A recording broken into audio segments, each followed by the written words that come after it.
Hello student. तो last class में हमने देखा था कि किसी गोलीय कोष के कारण, चालक गोलीय कोष के कारण हमने देखा था कि विद्युत क्षेत्र कहाँ पे, किस दिशा में होता है और कितना परिमाण होता है। तो यहाँ पे एक बिंदु बाह्य बिंदु लिया था और एक बिंदु हमने सरफेस पे माना था और एक इसके अंदर माना था। और इनके लिए गाउसीय पृष्ठ की कल्पना करके हमने इनके विद्युत क्षेत्र की तीव्रता के परिमाण निकाल लिए थे। तो परिमाण निकाले थे और उनका मान कितना आया था? उनका मान आया था के क्यू अपॉन आर स्क्वायर। ये तो मान आया था अपने बाहर, आउटसाइड में। और K Q upon R square, R का मतलब आर बराबर आर पे, मतलब उसकी सतह पे कितना मान आ रहा था? के क्यू अपॉन आर। और उसके अंदर भी जीरो और उसके सेंटर में भी जीरो था। तो उसका परिवर्तन वक्र इस प्रकार से हमने ड्रा कर दिया था। तो यहाँ पे हमने एक डेरिवेशन कंप्लीट कर चुके थे, लास्ट वाला। तो आज हम देखेंगे कि एक अनंत लंबाई का एक वायर होगा, तार होगा। तो आज के लिए हेडिंग डालिए, अनंत विस्तार के आवेशित चालक तार के कारण किसी बिंदु पर किसी बिंदु पर विद्युत क्षेत्र की तीव्रता, विद्युत क्षेत्र की तीव्रता।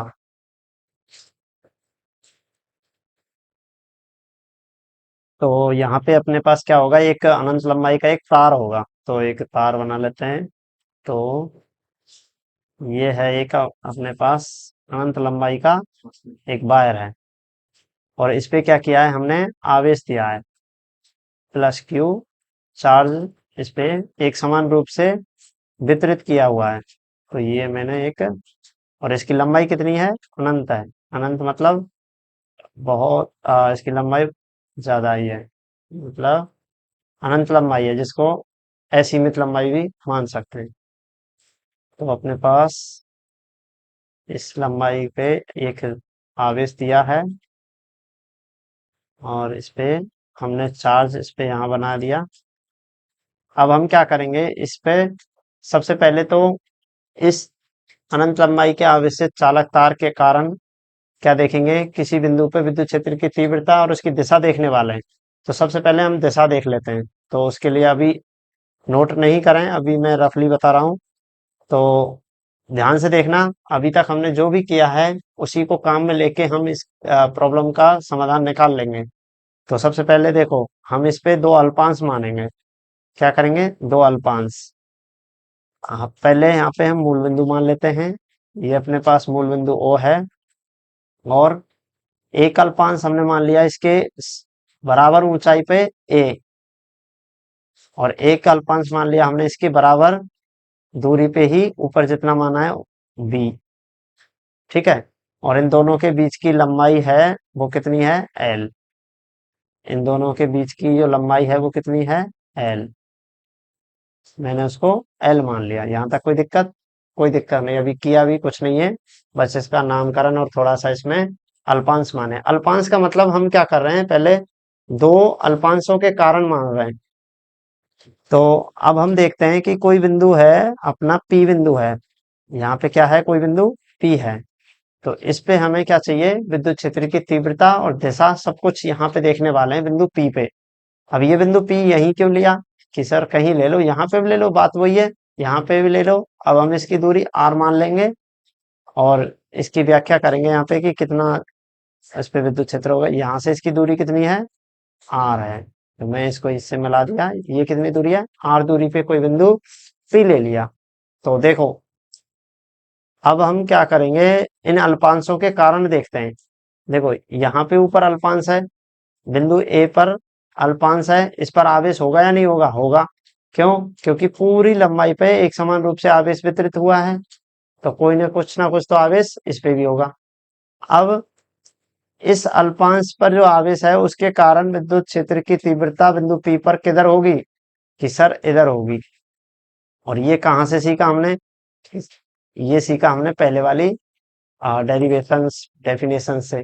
कैसे कि एक आवेश यहाँ पे जब इस बिंदु पर देख रहे हैं तो यहाँ पे परीक्षण आवेश मान लेंगे और वो क्या करेगा, इसको प्रतिकर्षित करेगा किस दिशा में, अपनी ही दिशा के विपरीत करेगा। ऐसे इसको अपनी नहीं अपनी तरफ तो खींचेगा ही नहीं, क्यों, विपरीत प्रकृति नहीं है, इस पे प्लस आवेश है और इस पे हम धनावेश ही मानते हैं परीक्षण आवेश। तो यहाँ पे ये क्या करेगा, इसको प्रतिकर्षित करेगा। तो प्रतिकर्षित करेगा तो इसके कारण हमें मिल गई यहाँ पे DE1। तो यहाँ पे विद्युत क्षेत्र की तीव्रता और किधर मिली है, इसके ए से पी की तरफ मिली है। इसी प्रकार बिंदु बी के कारण विद्युत क्षेत्र की तीव्रता किधर मिलेगी, बिंदु बी के कारण विद्युत क्षेत्र की तीव्रता मिलेगी अपने पास बी से पी की तरफ। तो मैं इसको भी मिला देता हूँ, ये मिला दिया, और इधर इसके कारण हमें मिल गई विद्युत क्षेत्र की तीव्रता DE2। तो यहाँ तक कोई दिक्कत नहीं है। अब जब भी अपने पास इस प्रकार के सदिश मिलते हैं तो हम क्या लेते हैं, उनका क्षैतिज घटक और ऊर्ध्व घटक लेते हैं, और ये भी पहले हमने किए हुए हैं ऐसे ही। तो यहाँ पे मैंने ये कर लिया, इसका क्षैतिज दिशा में ये डॉट डॉट डॉट लाइन खींच दी और इसके ऊर्ध्व लाइन में ये मैंने वो लिख दिया, अक्ष बना दिया है। ठीक है, अब देखो, सबसे पहले तो हम क्या करेंगे, इनके क्षैतिज घटक ले लेते हैं और इनके ऊर्ध्व घटक भी हम देख लेंगे। हम मान लेते हैं कि इनके साथ जो कोण बन रहा है ये कितना कोण है, अल्फा। कितना कोण है, अल्फा। चूंकि ये दूरी समान है आपस में, तो ये दूरी भी आपस में कैसे होगी, समान होगी। इसलिए दोनों तरफ जो कोण बनेंगे वो कैसे बनेंगे, समान। तो ये भी कोण कैसा होगा, अल्फा। और शीर्षा भी में कोण से क्या हो जाएंगे, ये अल्फा ही हो जाएंगे। तो कोण भी कितने बन गए, अल्फा। अब इसके क्षैतिज घटक किस दिशा में आएंगे, इस दिशा में। क्षैतिज घटक कितने आ जाएंगे, नीचे से तो आएगा ये क्षैतिज घटक DE1 cos अल्फा, और ऊपर से DE2 cos अल्फा। मैंने cos अल्फा क्यों लिखा है, क्योंकि क्षैतिज घटक किस में आते हैं, जब भी अपने पास कोई ऐसे वेक्टर दिया जाए, यहाँ पे कोण है तो इसका कोण की दिशा में तो cos लेते हैं, और विपरीत दिशा में यहाँ पे अल्फा है और इस दिशा वाला ये साइन में आ जाएगा। तो यहाँ पे क्या है, अल्फा। क्या ये अल्फा है, नहीं। तो इसलिए इधर दिशा में जो घटक आएगा वो साइन वाला आएगा। तो इस दिशा में घटक अपने पास ऊर्ध्व घटक कितने बनेंगे, फिर क्या बनेंगे, E2 साइन अल्फा, और इसका ऊर्ध्व घटक क्या बनेगा, E2 साइन, सॉरी E2 नहीं बनेगा, E1 बनेगा। क्या बनेगा, E1। तो यहाँ पे बन जाएगा DE1 साइन अल्फा। अब एक बात और गौर करने की है कि अपने पास ये अल्पांश भी समान है, दूरी भी समान है, ये दूरी भी आपस में समान है। तो क्या इन बिंदु पर इनके परिमाण, विद्युत क्षेत्र की तीव्रताओं के परिमाण भी समान होंगे या नहीं होंगे, ये परिमाण भी समान होंगे। उसका कारण क्या है, क्योंकि ई क्या होता है, के क्यू अपन आर स्क्वायर की तरह होता है, आवेश समान है और दूरी दोनों की समान है। तो मैं कह सकता हूँ कि इन दोनों पे DE1 और DE2 के परिमाण आपस में समान है, लेकिन दिशा क्या आ रही है, क्षैतिज दिशा में भी है और ऊर्ध्व दिशा में भी है। तो इसलिए क्या होगा, देखो, ये वाला घटक क्या है, DE2 साइन अल्फा, और ये DE1 साइन अल्फा। जब DE1 और DE2 बराबर हैं, DE1 और DE2 आपस में बराबर हैं ये वाले, तो क्या हो जाएगा, ये इनके ऊर्ध्व घटक क्या हो जाएंगे, समान हो जाएंगे। ऊर्ध्व घटक परिमाण में समान और दिशा में क्या है, ये तो इस दिशा में है और ये इस दिशा में। तो दोनों आपस में विपरीत दिशा में होने की वजह से आपस में एक दूसरे के प्रभाव को क्या कर देंगे, समाप्त कर देंगे। तो यहाँ पे इसकी दिशा इधर थी, इसकी दिशा इधर है, तो ये दोनों आपस में कैंसिल कर देंगे, इसको समाप्त कर देंगे, निरस्त कर देंगे। ये हो गया। लेकिन ये वाले निरस्त करेंगे क्या, इसकी दिशा किधर आ रही है, इधर, और नीचे से इसकी दिशा भी इधर, तो दोनों की दिशा किधर आएगी, क्षैतिज दिशा, निरस्त नहीं होगी। तो इस वजह से इसका परिणामी विद्युत क्षेत्र की तीव्रता की दिशा किधर आ जाएगी, इसको मैं मूल बिंदु दे देता हूँ। हाँ, इसको O बिंदु दिया हुआ है, इसको O बिंदु दिया हुआ है, तो दिशा किधर आ गई, दिशा हमें मिल जाएगी किधर से किधर, O से P की ओर। किधर मिली है विद्युत क्षेत्र की दिशा, O से P की ओर। मिली या नहीं मिली, देखो सबसे पहले क्या किया हमने, एक अनंत लंबाई का तार था, उस पे आवेश दिया, वो एक समान रूप से उस पे वितरित हो गया। अब हमने हमने यहाँ पे देखा कि इसको सॉल्व करने के लिए कुछ सममित आकृति वाली बनाते हैं। तो एक मूल बिंदु लिया ओ, इसके समान दूरी पे एक अल्पांश लिया ए, और एक समान दूरी पे ही अल्पांश लिया बी। चूंकि ये इन दोनों के अल्पांश हैं, समान लंबाई के हैं। एक बात और याद रखना, इन दोनों की जो लंबाई है ना, वो भी समान है, डीएल। इन दोनों की जो अल्पांश की लंबाई है, वो भी क्या है, समान है। मैंने डीएल क्या लिया है, इन दोनों के बीच की दूरी तो है डी, बीच की दूरी तो है एल, बीच की दूरी तो एल है, लेकिन इनके जो अल्पांश है, छोटे छोटे जो ये दिख रहे हैं, इनकी लंबाई क्या है, डीएल। ये भी समान है, तो चार्ज आवेश भी समान होगा इसमें। तो इस वजह से इनकी तीव्रताएं क्या हो गई, अपने पास समान आ गई, लेकिन दिशा अलग है। तो मैंने इनके घटक लिए, क्षैतिज घटक लिए, तो उनकी तो दिशा इधर मिली, लेकिन ऊर्ध्व घटक की दिशा नीचे और ऊपर मिलती है, जिससे कि ये दोनों आपस में निरस्त हो गए, ये वाले आपस में निरस्त हो गए। तो कौन से बचे, केवल क्षैतिज घटकों के कारण ही इसकी तीव्रता की दिशा निर्धारित होगी। तो वो दिशा किधर आएगी, ओ से पी की तरफ। तो याद रहेगा ये। तो इसमें अब अपन जो भी यहाँ पे समझा है उसको लिख लेते हैं, और ये नोट कर लेना, चित्र बना लेना, वीडियो को रोक के बना लेना अगर नहीं बनाया है तो अभी तक। तो मैं लिखना स्टार्ट करता हूँ। इसमें लिखिए, एक अनंत लंबाई, एक अनंत लंबाई के चालक तार, चालक तार को आवेश क्यू दिया जाता है। क्या किया जाता है, एक अनंत लंबाई का चालक तार है, उसको कितना आवेश दिया है, क्यू आवेश दिया है, दिया जाता है। तो यह आवेश, तो यह आवेश इस संपूर्ण तार पर एक समान रूप से वितरित, एक समान रूप से वितरित हो जाता है, एक समान रूप से वितरित हो जाता है। क्या कर रहे हैं, एक आवेश दे रहे हैं, आवेश क्यू दे रहे हैं, और वो क्या हो रहा है, एक समान रूप से वितरित हो जाता है। इस आवेशित चालक, आवेशित चालक तार के कारण, के कारण किसी बिंदु, किसी बिंदु, इस आवेशित चालक तार के कारण किसी बिंदु पर, पर विद्युत क्षेत्र की तीव्रता की दिशा, विद्युत क्षेत्र की तीव्रता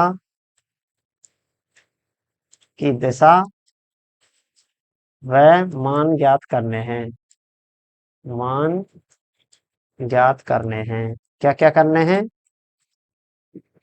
करने हैं, दिशा और मान। तो हमें क्या करना है, दिशा और मान।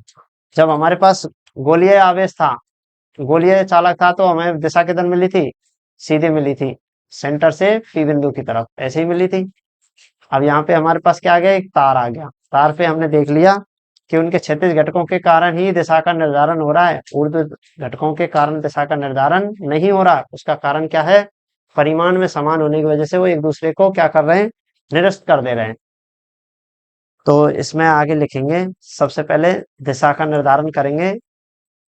तो यहाँ पे विद्युत क्षेत्र की दिशा, क्षेत्र, विद्युत क्षेत्र की तीव्रता की दिशा। तो देखो क्या है, इसमें हम लिखेंगे अनंत, अनंत लंबाई के चालक तार पर, अनंत लंबाई के चालक तार पर एक एवी बराबर क्या है, एल लंबाई, एक एवी बराबर एल लंबाई का टुकड़ा लेते हैं, एल लंबाई का टुकड़ा लेते हैं। तो हमने क्या लिया था, एक ए बी लंबाई का क्या लिया था, टुकड़ा, ये लिया था।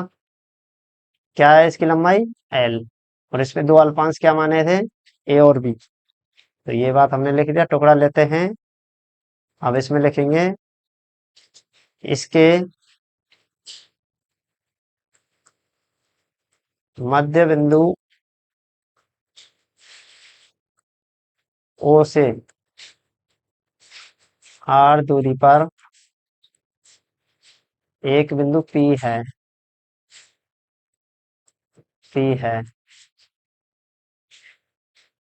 अब बिंदु पी है जहां विद्युत क्षेत्र ज्ञात करना है, विद्युत क्षेत्र की तीव्रता ज्ञात करनी है। अब क्या करेंगे हम, अब हमने ले लिया। अब बिंदु ओ से दोनों ओर, दोनों मतलब ऊपर और नीचे, ओ से दोनों ओर समान दूरी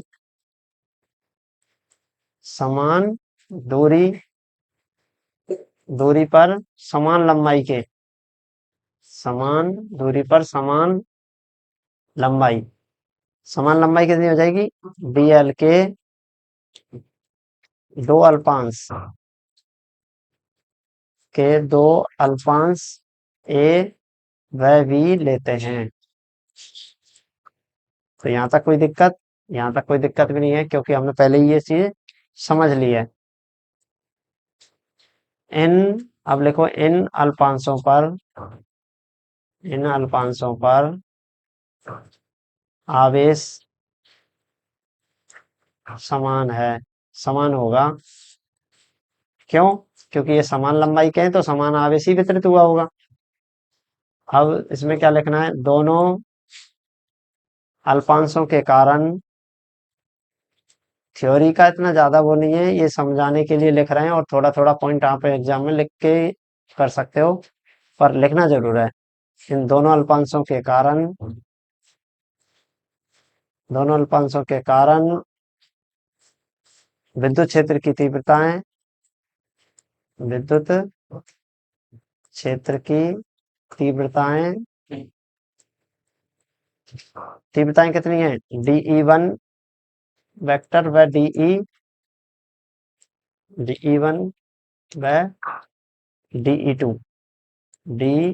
टू और रफ में प्रैक्टिस करते रहना है। परिमाण में समान होंगे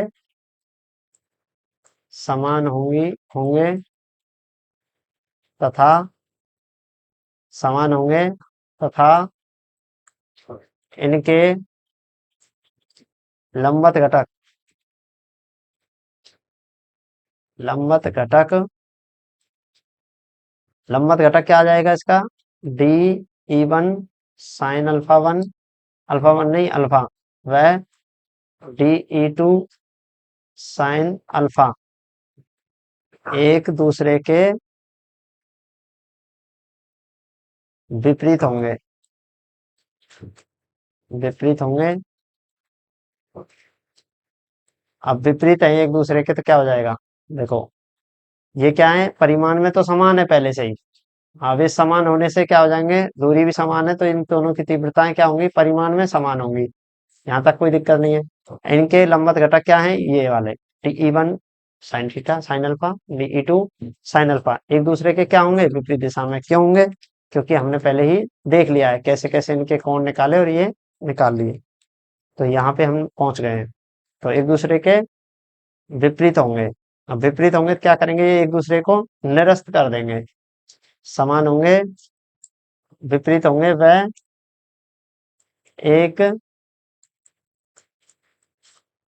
दूसरे को निरस्त कर देंगे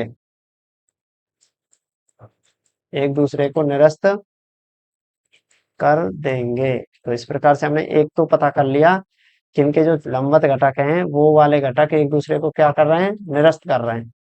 तो यहाँ तक पहुंच गए। अब हम देखते हैं इसके क्षैतिज घटक से, एक दूसरे को निरस्त कर देंगे तथा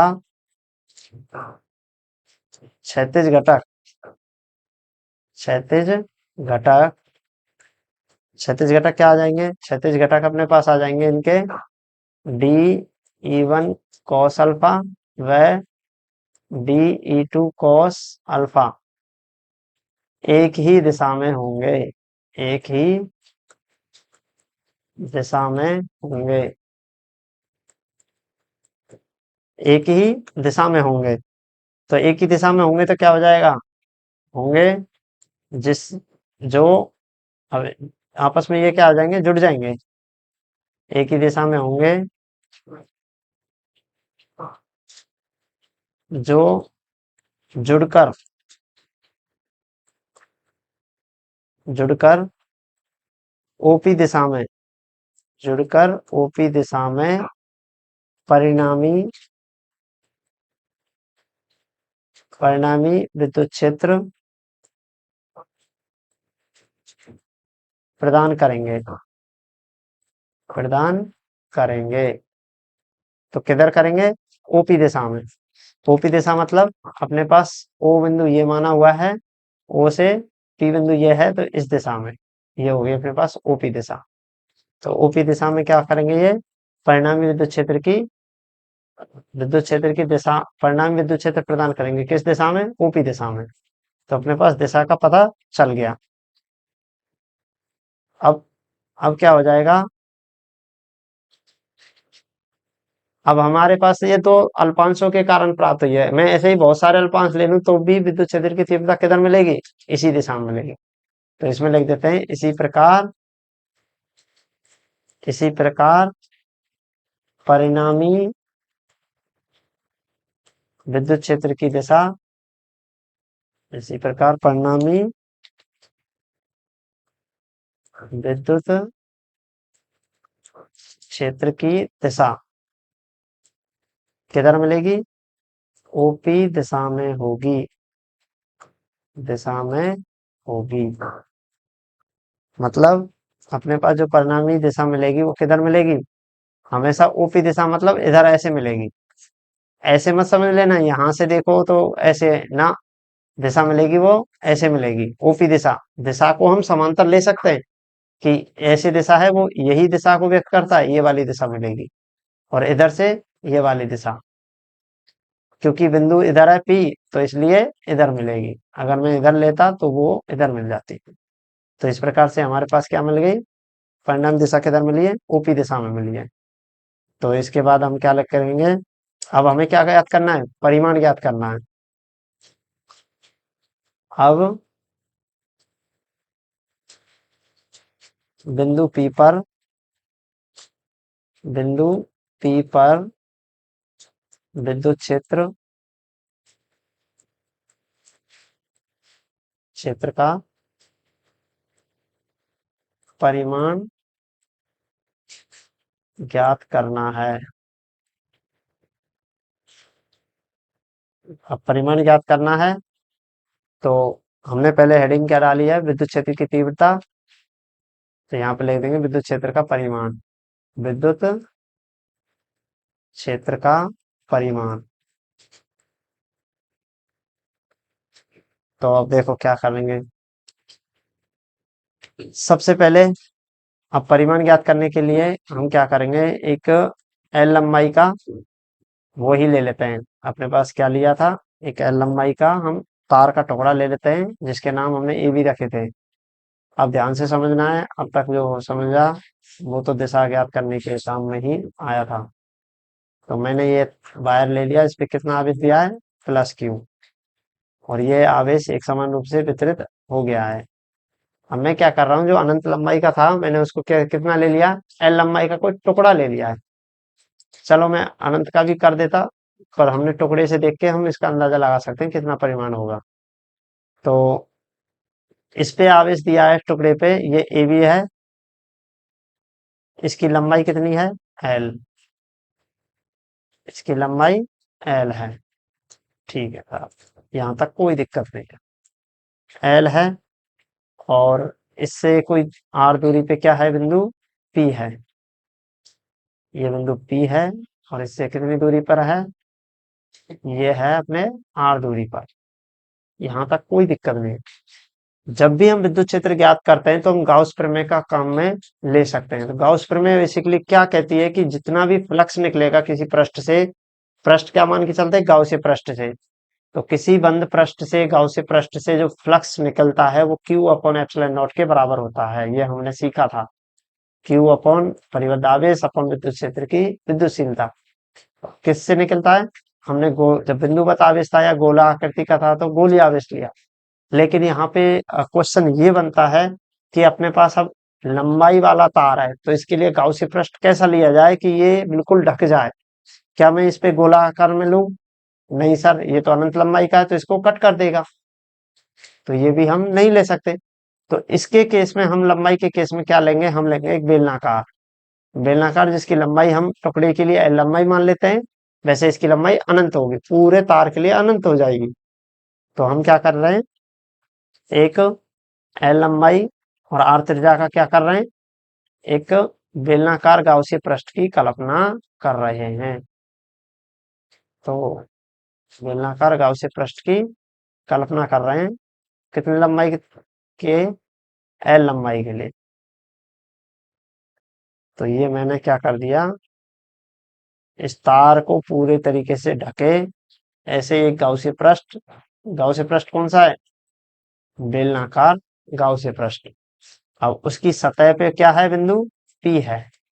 और ऐसे ही हमने क्या किया था, गोले के लिए गोलीय गाउसीय पृष्ठ बनाया था। तो अब अपने पास क्या मिल गया, एक गाउसीय पृष्ठ।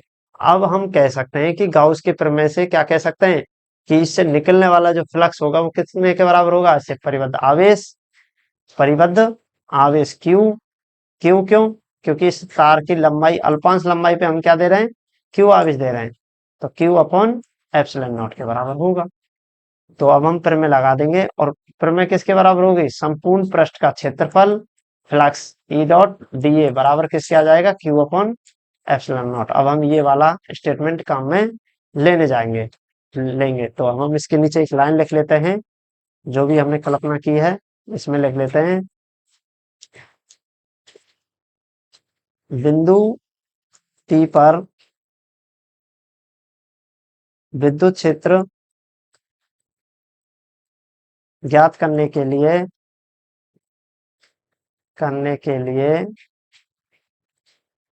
L लंबाई, कितनी लंबाई, L लंबाई व R त्रिज्या, का एक बेलनाकार बेलनाकार गाउसीय पृष्ठ, गाउसीय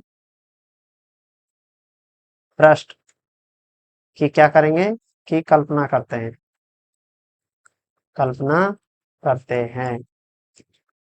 अब हमने क्या कर लिया, बेलनाकार गाउसीय पृष्ठ की कल्पना कर ली।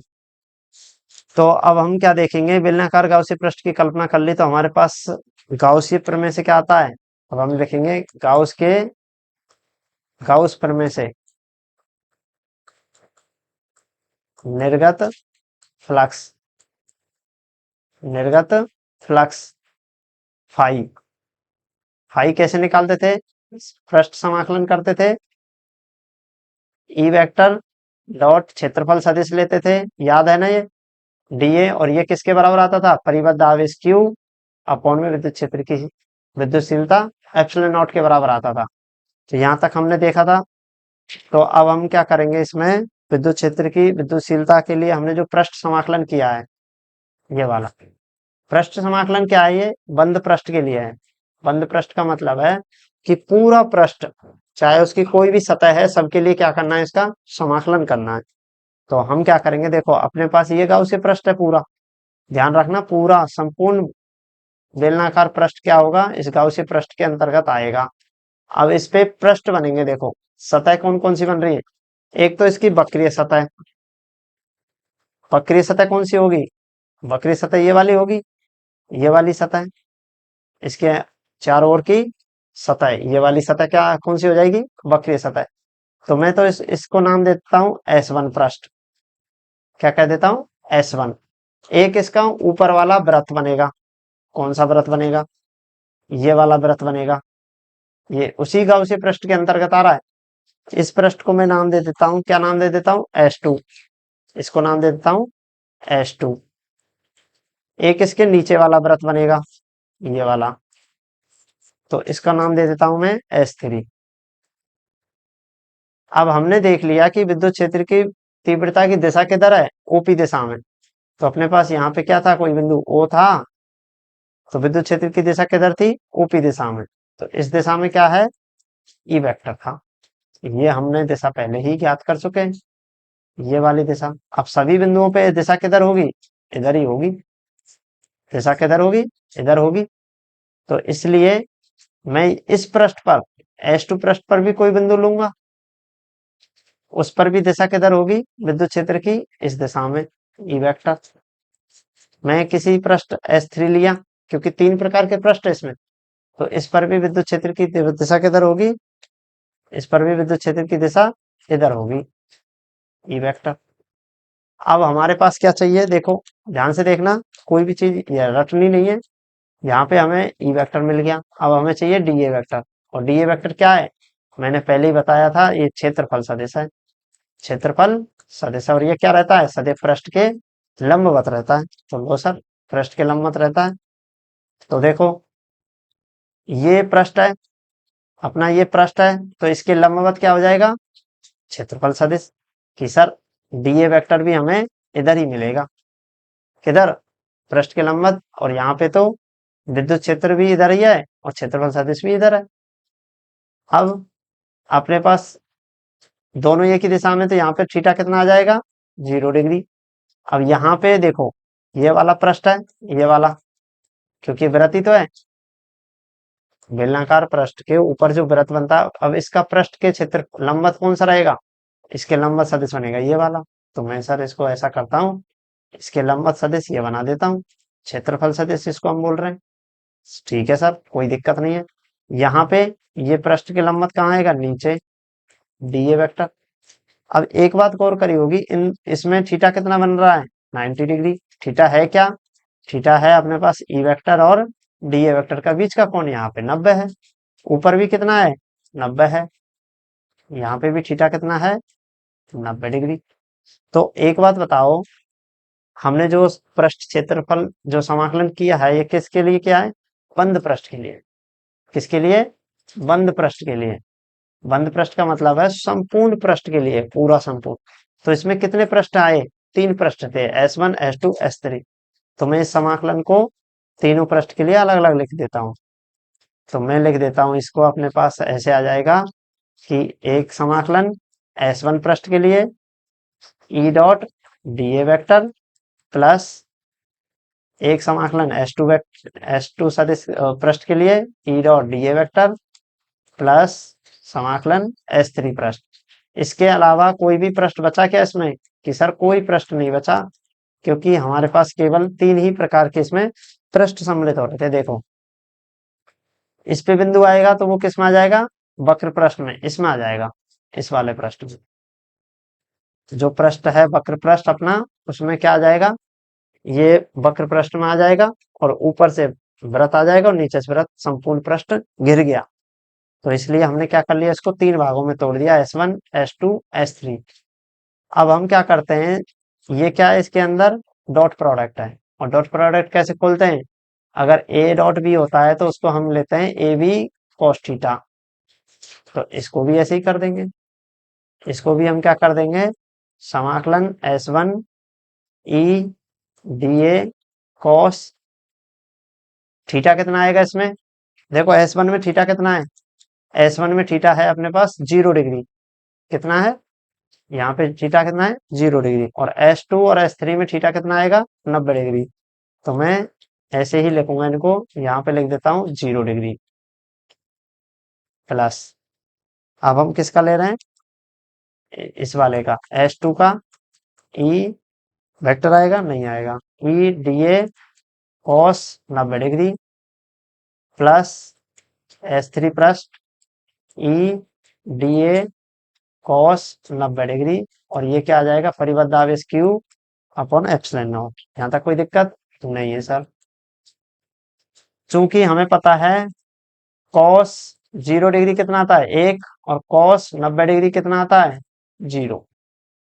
तो हम इनके मान रखेंगे तो देखो क्या हो जाएगा, कॉस 0 का मान 1, तो ये तो मिल जाएगा हमें समाकलन, ई को बाहर ले लेता हूं, DA/S1 प्लस यहाँ पे कॉस 90 का मान क्या हो जाएगा 0, तो ये वाला 0 मिल जाएगा, और ये S3 भी 0, कितना आएगा Q/ε0। 0 का कारण क्या है, क्योंकि अपने पास कॉस 90 0 होता है। अब इसके बाद ई, अब यहाँ पे एक बात गौर करके देखना कि EDA है क्या चीज। DA क्या है, क्षेत्रफल अल्पांश, क्षेत्रफल अल्पांश को यहीं पे होगा जिसका सदिश क्या बना है ये वाला। तो ये अगर मैं इसका पूरे पृष्ठ के लिए करता हूं तो ये किसको व्यक्त करेगा, ये करेगा इसके वक्र पृष्ठ के क्षेत्रफल को। क्यों, ये वक्र पृष्ठ पे ही क्या किया है, इसको हमने लिया है, ये क्षेत्र समाकलन जो अल्पांश लिया है वो किस पे लिया है, वक्र पृष्ठ पे, और ऊपर वाले लिए थे वृत्त वाले पे। तो समाकलन क्या व्यक्त करता है, जब ये अल्पांश हो गया तो ये संपूर्ण पृष्ठ हो गया, तो संपूर्ण वक्र पृष्ठ हो गया, संपूर्ण वक्र पृष्ठ। तो यहाँ पे ये संपूर्ण वक्र पृष्ठ के क्षेत्रफल को व्यक्त करेगा। तो इसको लिख देते हैं समाकलन DA/S1 क्या होगा, बेलन का वक्र पृष्ठ का क्षेत्रफल होगा, वक्र पृष्ठ का क्षेत्रफल होगा, और ये क्षेत्रफल किसके बराबर आ जाएगा, 2 पाई त्रिज्या R और इसकी ऊंचाई L। यहाँ पे L दे रखी है तो हमने इसको L ले लिया, H दे रखी होती तो H लिख देते, तो यहाँ पे 2 पाई RL आ जाएगा। L क्यों आया है, L इसकी लंबाई या ऊंचाई को व्यक्त करता है, ये जो भी लंबाई है ये L इसको व्यक्त करता है, और R त्रिज्या है। तो मैं इसका मान रख देता हूँ E 2 पाई RL बराबर कितना आ गया, Q/ε0। अब यहाँ पे हमने देखा कि हमें E ज्ञात करना है, तो हम इसको पक्षांतरण कर देते हैं, 2 पाई RL/ε0। इसको और व्यवस्थित ढंग से लिख देते हैं, इसको मैं लिख देता हूँ 1/2 पाई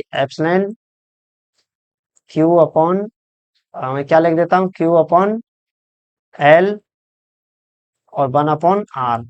क्या इसमें कोई दिक्कत है, मैंने इसको थोड़ा सा व्यवस्थित ढंग से लिख दिया है, L को Q के नीचे लिख दिया है और R को अलग लिख दिया, और 2 पाई नीचे है। चूंकि हमें पता है 1/4 पाई क्या होता है, 1/4 पाई/0।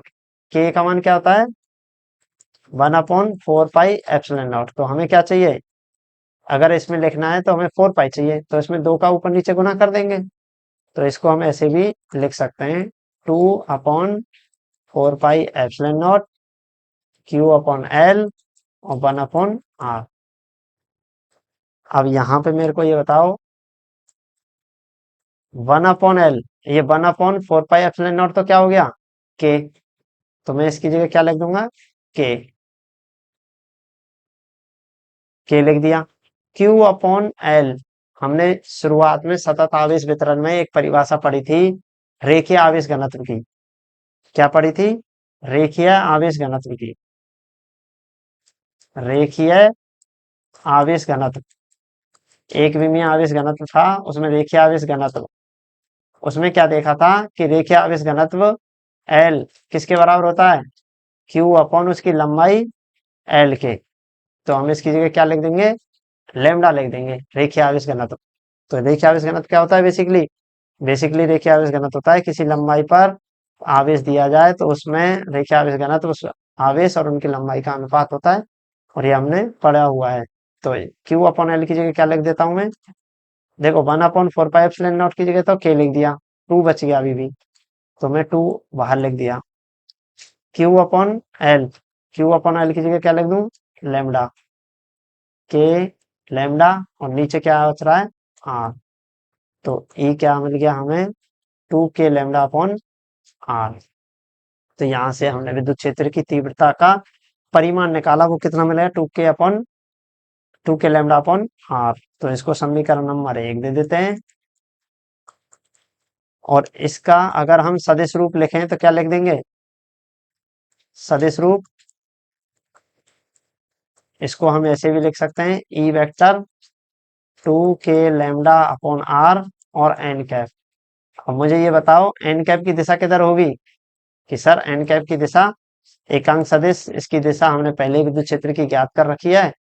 दिशा किधर ज्ञात की थी? इसकी दिशा ओपी दिशा में होगी। तो एन कैप क्या है? एकांक सदिश है। तो यहाँ पे लिख देते हैं एन कैप क्या है? ओपी दिशा में एकांक सदिश, दिशा में एकांक सदिश। एकांक सदिश को क्यों लेते हैं? एकांक सदिश की उसकी दिशा को व्यक्त करने के लिए लिया जाता है, क्योंकि एकांक सदिश में कोई परिमाण होता नहीं है, एक एक परिमाण होता है, तो एकांक सदिश है। तो इस प्रकार से हमें विद्युत क्षेत्र की तीव्रता, दिशा और परिमाण कैसे मिले? एकांक हमने देख लिया, एक टुकड़े को लेके हमने क्या निकाल लिया? 2k lambda upon are. अब देखो यही इसकी पूरी, ये जो लैम्डा निकाला है, अगर हम इसकी कुल लंबाई के लिए भी निकालें तो यही परिमाण मिलेगा। क्यों? रेखीय आवेश घनत्व सबके लिए समान है, पूरे तार के लिए समान है। अब यहाँ समीकरण एक से गौर करने वाली बात क्या है कि देखते हैं इसमें किस प्रकार से इसका परिवर्तन हो रहा है। देखो दो तो फिक्स है, के फिक्स है, एल, एल होता है रेखीय आवेश घनत्व, ये फिक्स होता है। क्या होता है? फिक्स। फिक्स का मतलब एक अंक लंबाई पे जो आवेश है वो सभी जगह एक अंक लंबाई, इस एक अंक लंबाई पे जो आवेश है वही आगे जितने भी आवेश हैं उन पे बराबर होगा। तो ये एक अंक लंबाई पे आवेश एक फिक्स मान होता है, क्योंकि अपना तार अनंत लंबाई का है। इस वजह से उसके छोटे छोटे पोर्शन पे जितने भी आवेश घनत्व है उसको हम परिभाषित कैसे करते हैं कि एकांक लंबाई पे आवेश की मात्रा एकांक आवेश घनत्व कहलाती है, क्यू अपॉन एल। तो ये क्या होगा? फिक्स होगा। तो परिवर्तन कैसे हो रहा है? केवल आर के कारण। तो यहाँ पे लिख देंगे समीकरण एक से, समीकरण एक से स्पष्ट है कि ई का मान कैसे परिवर्तन हो रहा है? 1/r से। तो ये भी हमने यहाँ पे देख लिया। और जब हमने गोले के लिए पढ़ा था तो वहां पे क्या था? ई समानुपाती 1/r² था। ई आउट जो निकाला था वो क्या था? 1/r²। तो अब हम यहाँ पे लिखेंगे दूरी व, यहाँ पे तार से दूरी व,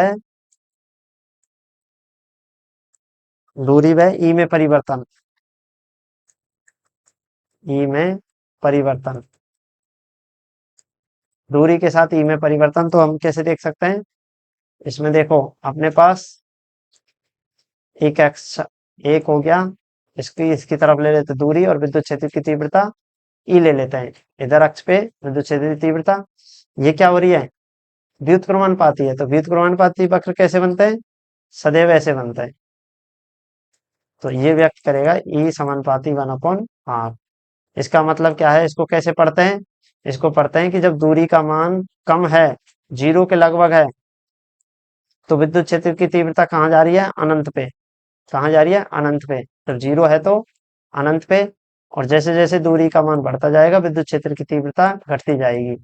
और जैसे ही, देखो इसको पढ़ने का ध्यान से देखना, जैसे ही ये दूरी अनंत हो जाएगी तो विद्युत क्षेत्र इसके टच कर जाएगा, तो ये अनंत पे क्या हो जाएगी? अनंत पे, आर बराबर अनंत पे ई का मान क्या हो जाएगा? जीरो। कैसे? क्योंकि ई बराबर 1/r है, तो 1/ अनंत करते हैं तो उसका मान क्या आता है? जीरो। तो इस प्रकार से हमारे पास विद्युत क्षेत्र की तीव्रता हमने यहाँ पे देख ली। आज हमने देखा कि एक अनंत लंबाई का तार लिया, सबसे पहले उसकी विद्युत क्षेत्र की दिशा निकाली, आवेशित तार था, एक टुकड़ा माना एल लंबाई का, हमने पहले ऐसे किया था। इस पे क्षैतिज घटक और लंबवत घटकों से लंबवत घटक निरस्त हो गए थे, क्षैतिज घटक दिशा में ये दिशा मिल गई थी हमें। और इसको हम ओ से पी लिख दें या ओपी दिशा लिख दें, बात एक ही है। ये व्यक्त कर रहा है ओपी, ओ से पी की तरफ या ओ से पी की तरफ, वैसे ही लिख रहे हैं। तो यहाँ से हमें दिशा मिल गई थी, दिशा पहले दिशा निकाली थी, दिशा किधर मिली थी? ओपी दिशा में। फिर हमें चाहिए था परिमाण। परिमाण के लिए हमें क्या किया? वही अल्पांश सदिश लिया, उसके लिए एक गाउसीय पृष्ठ बनाया। गाउसीय पृष्ठ बेलनाकार था क्योंकि लंबाई वाला तार है, तो एक गाउसीय पृष्ठ कौन सा होगा? गाउसीय पृष्ठ बेलनाकार पृष्ठ होगा।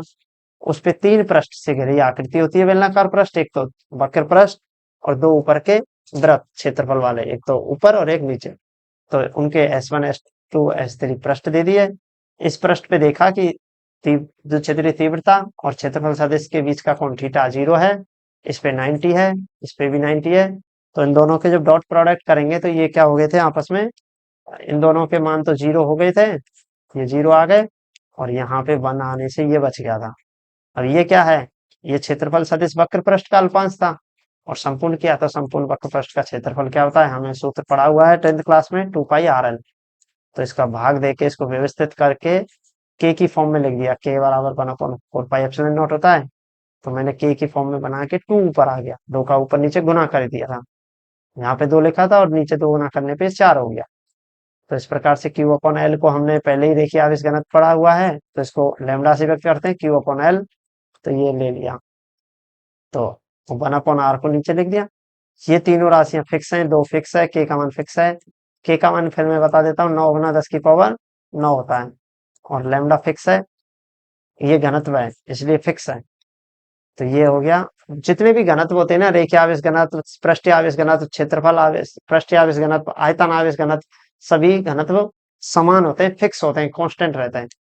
तो इस प्रकार से हमने सदिश रूप में लिखे हैं, तो एन कैप लगा दिया और दिशा किधर है, ऊपरी दिशा में। और समीकरण 1 हमें बताता है कि ये फिक्स है, तो 1/r के समानुपाती है। तो इसका परिवर्तन ग्राफ खींचा हमने, दूरी के साथ परिवर्तन ऐसे आ सकता है, दूरी के साथ ई में परिवर्तन कैसे आएगा, इस प्रकार से आ जाएगा। तो यहाँ तक अपना ये खत्म हो गया, हाँ ये डेरिवेशन खत्म हो गया है। और अगली वीडियो में हम इसका एक क्लास और बाकी है, एक या लास्ट 2 क्लास होंगी और ये चैप्टर खत्म हो जाएगा।